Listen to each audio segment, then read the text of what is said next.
Assalamualaikum warahmatullahi wabarakatuh. Perkenalkan, nama saya Ade Bunga Dwi Setiayu. Saya dari kelas 11 IPA 1 SMA Negeri 4 Kota Tebing Tinggi. Nah, jadi di sini saya mendapat tugas fisika untuk membahas sedikit materi tentang global warming.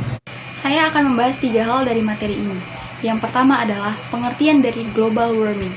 Yang kedua adalah tanda-tanda terjadinya global warming.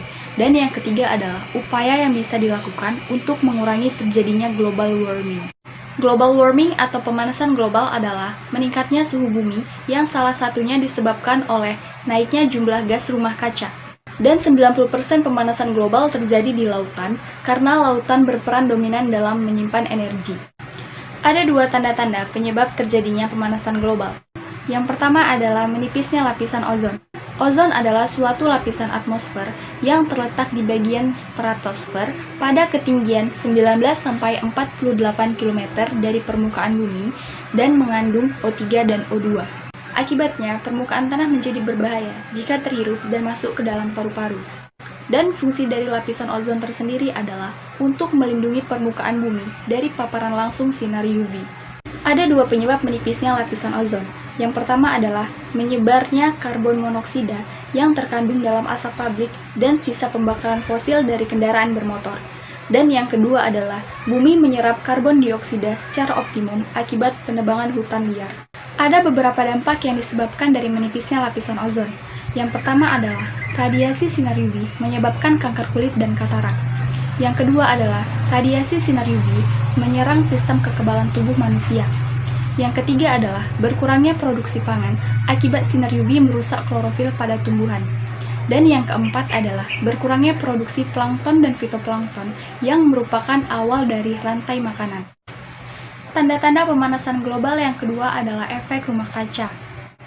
Atmosfer berfungsi untuk menyaring, menyerap, dan memantulkan radiasi sinar matahari. Setelah proses tersebut terjadi, hanya setengah dari radiasi matahari yang dapat diserap oleh permukaan bumi. Dan selanjutnya akan dipantulkan kembali dalam bentuk inframerah yang sukar diteruskan sehingga menyebabkan naiknya suhu di permukaan bumi.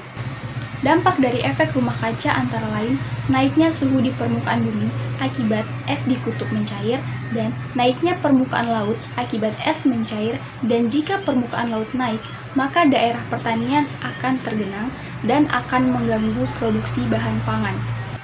Ada 2 cara yang bisa dilakukan untuk memperlambat efek rumah kaca.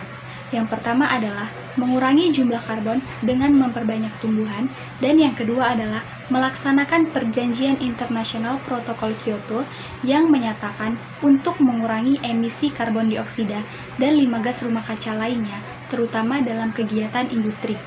Ada beberapa tindakan preventif yang bisa dilakukan untuk mengurangi pemanasan global. Tindakan tersebut antara lain mengurangi penggunaan bahan bakar fosil, membuat penyaringan udara, mencegah abrasi dengan menanam bakau dan membuat dinding pembatas, melakukan penghijauan, efisiensi penggunaan energi, dan untuk ekosistem laut, hindari perusakan karang dan ikan dengan menggunakan bom atau semacamnya.